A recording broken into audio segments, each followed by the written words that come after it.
Hello friend, আসসালামু আলাইকুম। আবারও চলে এসেছি ছোট্ট একটা মিনি ব্লগ ভিডিও নিয়ে। আপনারা কেমন আছেন? আশা করি আপনারা ভালো আছেন।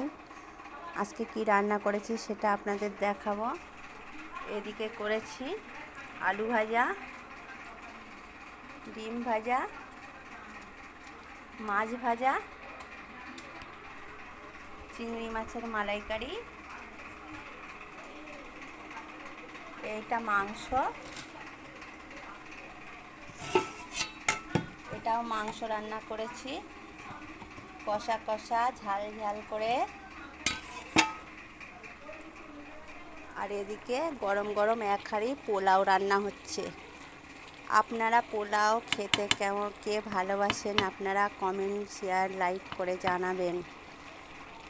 আজকে জামাই ষষ্ঠী আয়োজন।